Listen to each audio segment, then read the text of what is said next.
हर चीज की जिम्मेदारी मेरी है। तो फलाना नहीं काम करता, फलाना मेरे घर के काम तुम खुद, मैं अपने घर में मासी रखूं या कुछ रखूं, तुम्हें इससे क्या मसला? ठीक हो गया ना? तू भी आज के बाद मेरी बहन नहीं है। तक वो कहते हैं जिस पे एहसान करो फिर उसकी शर से भी बचना चाहिए। रही बात ये है कि कोई मुझसे गलती होगी उसकी मैं माफी मांग लेती हूँ, कोई ना बड़े भी माफी मांग लेते हैं, मैंने तुमसे माफी मांग ली है।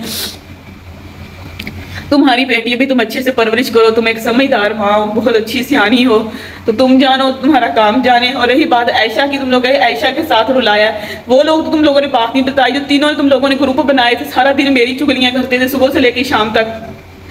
वो फिर वॉइस भी मुझे सुनाई थी ना, तो आपने मुझे आयशा की सुनाई थी ना, आयशा तेरे मुतालिक कितने गंदे अल्फाज बोलते हैं, और उन्होंने सुनाई थी कितने। आप लोगों को शर्म नहीं आई क्या? मैं भी तुम तो ये आयशा का और ये दिलबर भाई का और ये सनिया का, इन्होंने तीनों ने ग्रुप बनाए थे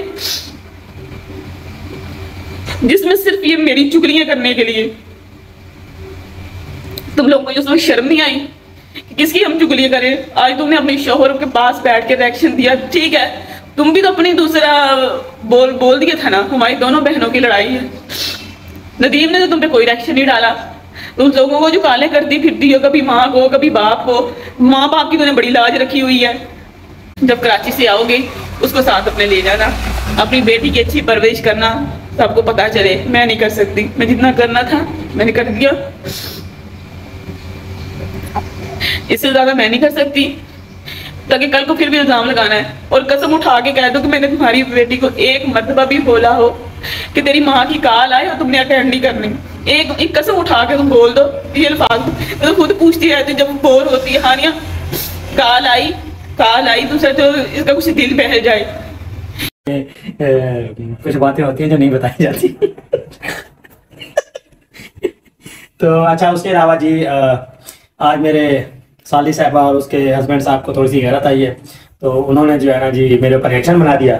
तो बड़े तरीके से वो बोल रहे थे कि जी दो बहनों की जंग थी, तो दो बहनों की जंग में आपको नहीं कूदना चाहिए था, मैं आपको समझता था। खैर मैं आपको भी समझता था, आप भी खैर मेरे वालिद की एज के हैं, बड़ी मैं आपकी इज्जत करता हूँ, रिस्पेक्ट करता हूँ, और मैं तमीज़ के दायरे में रह के बात करूंगा। आपका जो भी इरादा हो खैर, और मेरा ये आज आपके ऊपर लास्ट रिएक्शन होगा, और आज के बाद हमारे लिए आप लोग मर गए और आपके लिए हम लोग मर गए। हम जिए मरे जो भी होगा, हमारी कॉल मैसेज आपको कभी भी नहीं आएगा, हम दोनों हस्बैंड वाइफ का। और आप लोग जियो मरो कुछ भी होगा, आप भी हमें कॉल मैसेज ना कीजिएगा। आज से आप लोग ये समझिएगा कि हम आपके लिए मर गए और आप हमारे लिए मर गए। कल से आपने जो भी पोल खोलने हैं, कुछ भी करने हैं, आप लोग हस्बैंड वाइफ का होता भी यही है कि थोड़ी सी कोई बात होना तो जी हमने कल बताना है, और आज कल हम लोगों ने जो वो बात बतानी है ना वो आप बता के रहेंगे, ठीक है? तो आप बातें बोलते रहिएगा। शुरुआत आपकी वाइफ ने की है, 15 दिन से मुसलसल वो जो है ना टॉर्चर किए जा रही है मेरी वाइफ को। तो वहां आपको नहीं दिखा कि एक बच्ची को एक प्रदेश गई हुई है, वहां जाके रह रही है, तो हम लोग उसको खुश रहने दें, बड़ापन होने का मुजाहरा करें। खुद आज आपने बोला कि मैं जिस घर का बड़ा हूं, तो इस घर के आप बड़े थे, तो आपको इस बच्ची ने भी 10 नहीं हजारों कॉलें की।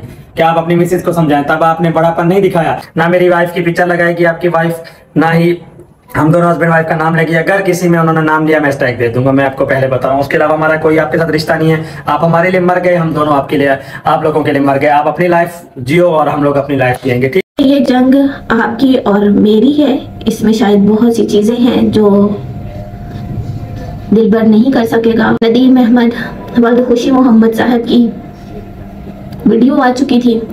मैंने फिर उसके बाद अपनी अम्मी को कॉल की कि अम्मी जी मेहमान चले गए। उन्होंने बोला कौन से मेहमान? मैंने कहा मम्मा अब्बू जी बोल रहे थे कि मेहमान आए। कहती नहीं, पीछे सहमा चीखना शुरू हो गई थी, इस वजह से आपके अब्बू ने मेहमानों का बोला था। तो मैंने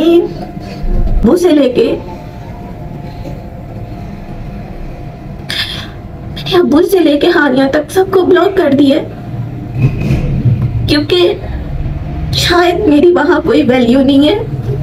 मैंने शादी की है, मैं यहाँ आ गई हूँ, इस वजह से आप लोग ये बताएंगे ब्लॉग में, तो मैं खुद बता रही हूँ कि हाँ मैंने सबको ब्लॉक कर दिया, क्योंकि मुझ में और हिम्मत नहीं है गालियां सुनने की और बर्दाश्त करने की। किसी ने नहीं सुनी, उल्टा वो मेरे ऊपर शुरू हो गए। खैर कुछ लोग बोलते हैं तुम्हारे तो आंसू भी नजर नहीं आते। सही कहते हैं आप लोग, सही कहते हैं आप लोग, मेरे आंसू नजर नहीं आते।